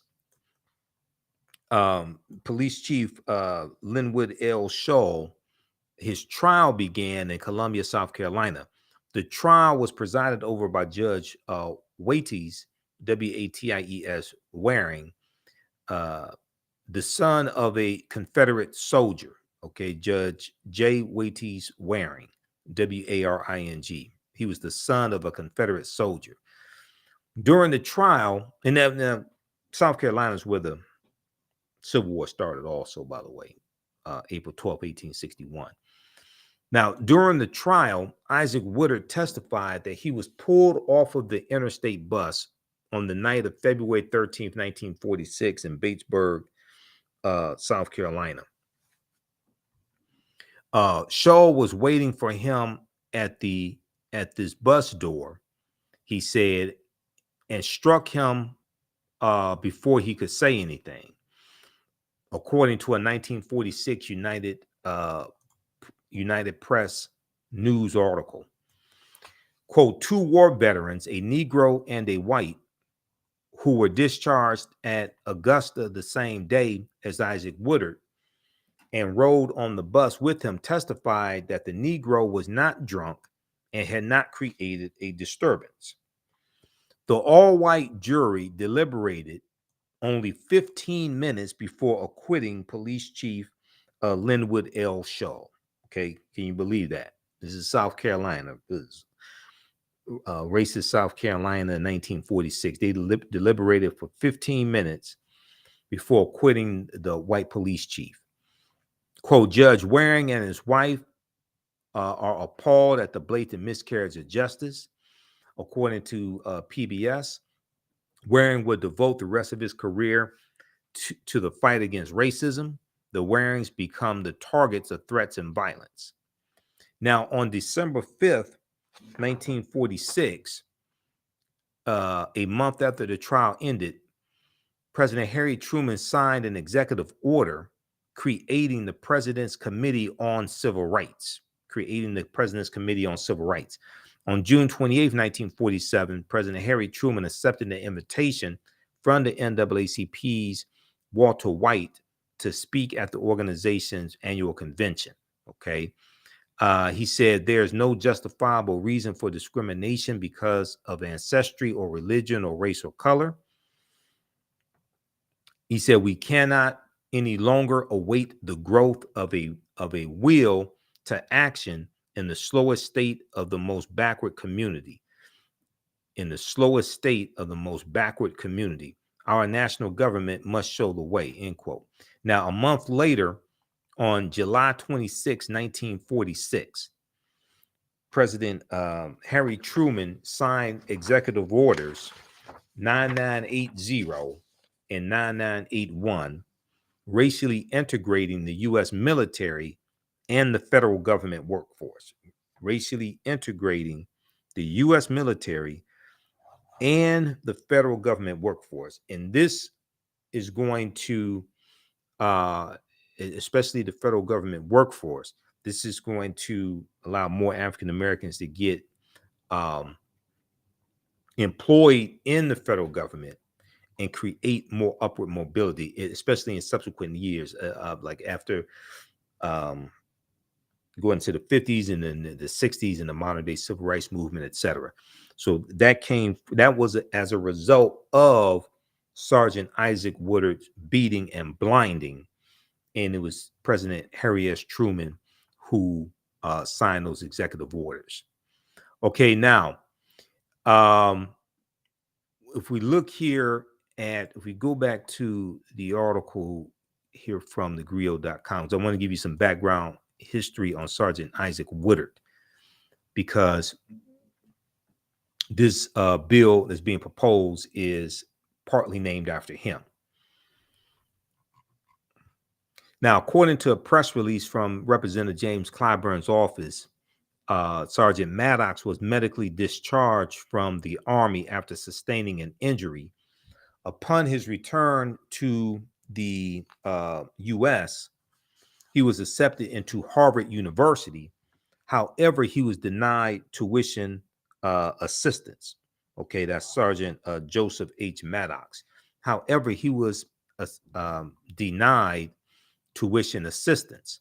The NAACP and Veteran Affairs office advocated on Sergeant Joseph Maddox's behalf to ensure justice was served.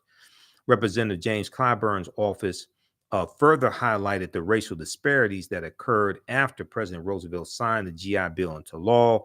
He talked about in 1947, only 2 of more than 3,200 home loans administered by the Veteran Affairs Office in Mississippi cities, it was 13 Mississippi cities, went to African-American borrowers. Roughly, Representative Clyburn said roughly 19% of white World War II veterans earned a college degree compared to just 6% of black veterans, end quote. And then he said, black veterans sacrificed for this country because they believed in the promise of justice and equality for all. Yet while the original GI Bill led to decades of prosperity for post-World War II America, this prosperity was not extended to the black service members, end quote. Now, Richard Brookshire told thegrio.com that other discriminatory practices, such as redlining, also contributed to widening the racial wealth gap between African Americans and white veterans. Okay, let's see. Let's go to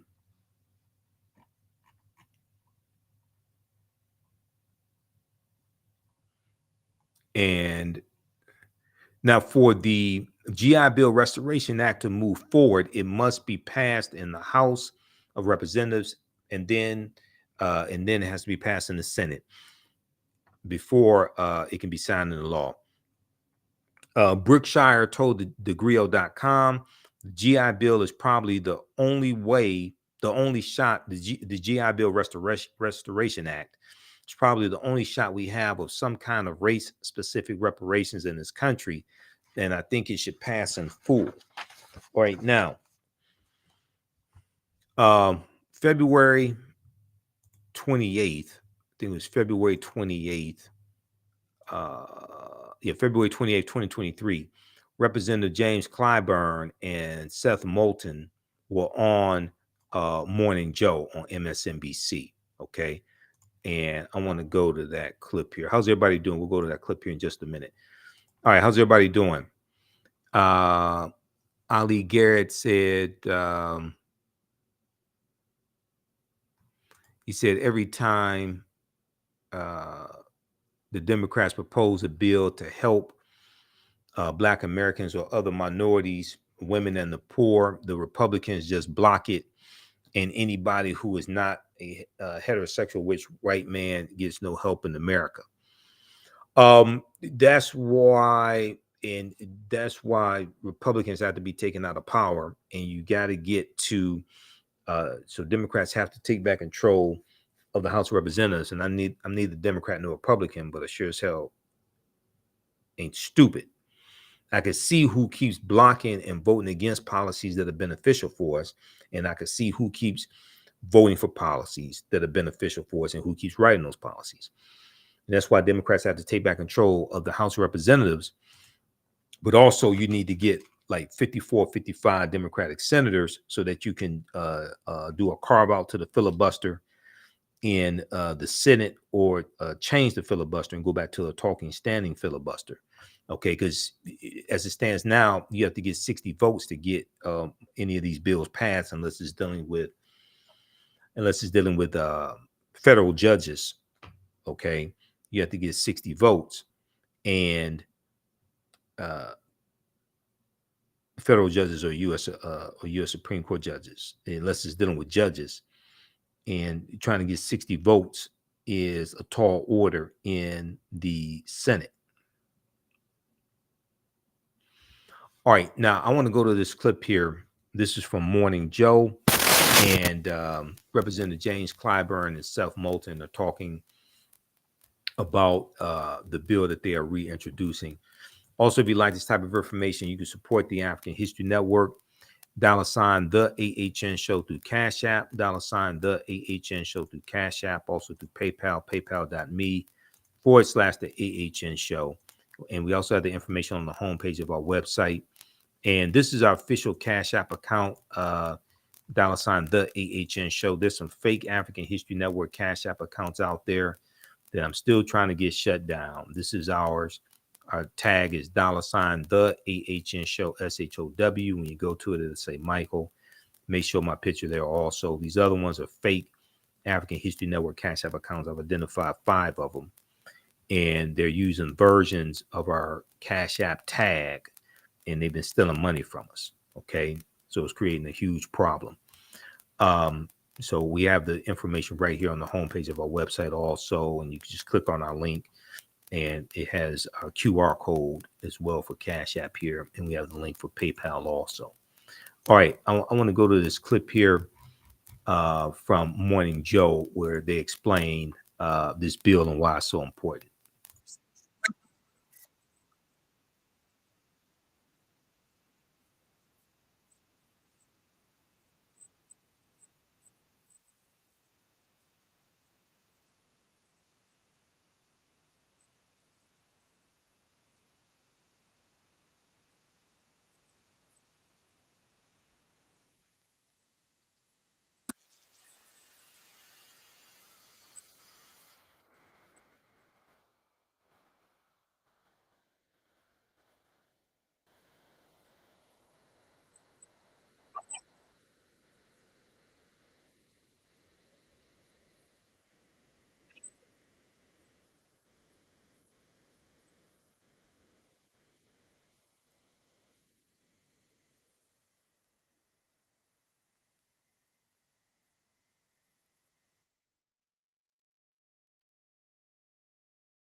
Okay, so check that out. That's on MSNBC's YouTube channel.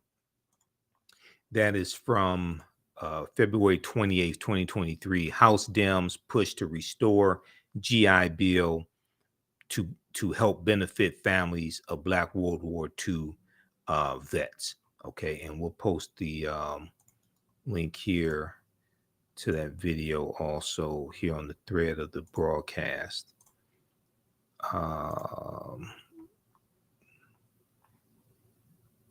Okay, we'll post a link here, but that's at MSNBC's YouTube channel. That's from February 28th, 2023. Okay, lastly, there was a good article from this is NBCWashington.com, NBC News in Washington, Washington, D.C., NBC News, Channel 4, Washington. Benefits denied. Older Black veterans battled for GI education and housing compensation, disability payments. Benefits denied. Older Black veterans battle for GI education and housing compensation, disability payments. Okay, so they go through, and they also talk about Lawrence Brooks. This article came out February 25th, 2023, and they talked about Lawrence Brooks, who turned 110 years old, and he was the oldest World War II veteran. He's African-American veteran. And they talk about the discrepancies in the GI Bill and the GI Bill Restoration Act introduced by Seth Moulton and Representative James Clyburn. Another of his sponsors say one approach, the GI Bill Restoration Act would award those lost benefits to the descendants of Black veterans. It was introduced in Congress in 2021, but with the price tag of $70 billion, as estimated by one of his sponsors, a Democratic Representative Seth Moulton of Massachusetts, it faltered. Another of his sponsors, James Clyburn of South Carolina, has vowed to reintroduce it to honor veterans who fought for America, for American freedoms, but he doubts the bill will pass in the newly Republican-controlled House of Representatives. In the meantime, Representative James Clyburn is supporting a compromise that might have a better chance of passing. It would make home loans available to descendants of all veterans, regardless of race, who did not receive them. It would make home loans available to descendants of all veterans, regardless of race, who did not receive them. And rather than education benefits paid by the federal government, it would provide no money down, low interest home loans backed by the Department of Veteran Affairs. Quote, these were the people who made sacrifices to guarantee these freedoms, James Clyburn said, and they ought to be treated fair. Okay, so read the rest of this article here. It's kind of a lengthy one from NBC Channel 4, Washington, NBCWashington.com. Benefits denied. Older Black veterans battle for GI education and housing compensation, disability payments. This is from February 25th, 2023. It was updated February 27th, 2023. All right, so check out that article also. If you like this type of information, be sure to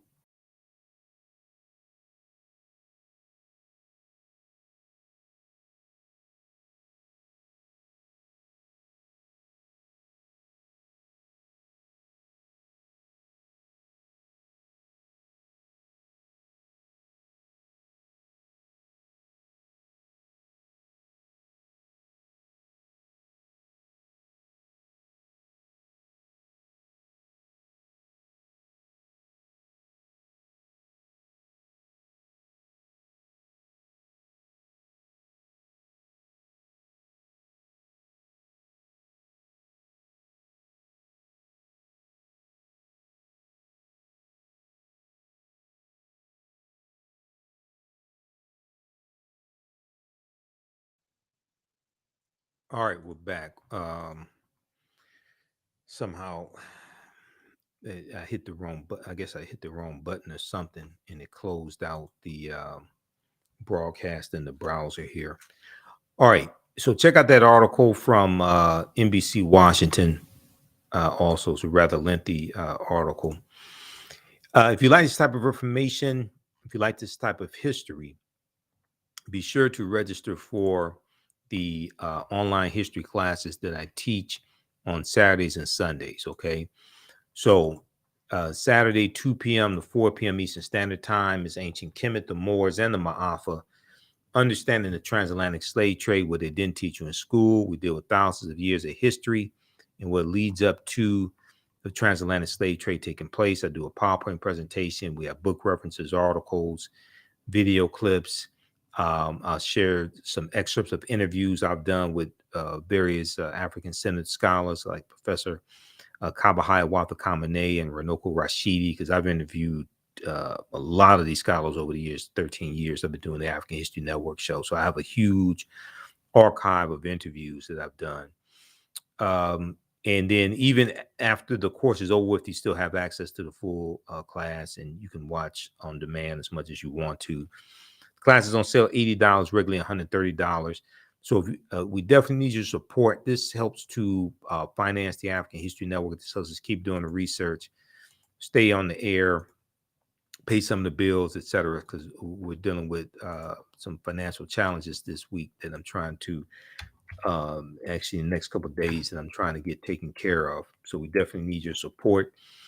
I posted the link here. Is at our website, TheAHNShow, but this is also the direct link on our Learn World platform where we house the classes. So it's on sale $80, regularly $130. There'll be 5 bonus lectures that you get from me also that will be in the video library, 5 of my lectures. And then on Sundays,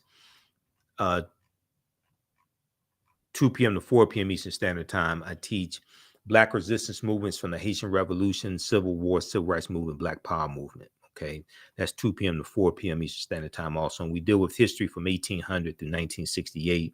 We start out with the Haitian Revolution and the Louisiana Purchase of 1803, because those two events are related, and they're going to lead to those are going to be some things that lead to the Civil War taking place also. So same price structure for that, same format in the class. Now we have a bundle pack where you can register for both classes for only $120. That's a $300 value. Okay. If you've taken any of my classes in the past, any of my online classes in the past, email me at TheAHNShow@TheAfricanHistoryNetwork.com. Email us at TheAHNShow@TheAfricanHistoryNetwork.com, and you'll get a 50% discount on the bundle pack of courses. Okay, you get a 50% discount on the bundle pack of courses. Email us at AHNShow@TheAfricanHistoryNetwork.com. Now, also on Saturday, I'm doing a free lecture, a free online lecture at our online school dealing with great African women in history, the mothers of civilization. We know March is Women's History Month and Black Women's History Month. So 12 noon to 1:30 p.m. we'll do Great African Women in History, the Mothers of Civilization. This is part 2. I did part 1 this past Saturday.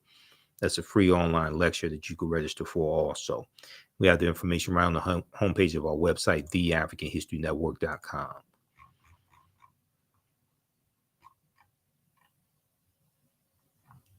Okay, so look, that's going to do it for us. Hopefully you learned a lot today. Give us a thumbs up, give us a heart, give us a like on this broadcast.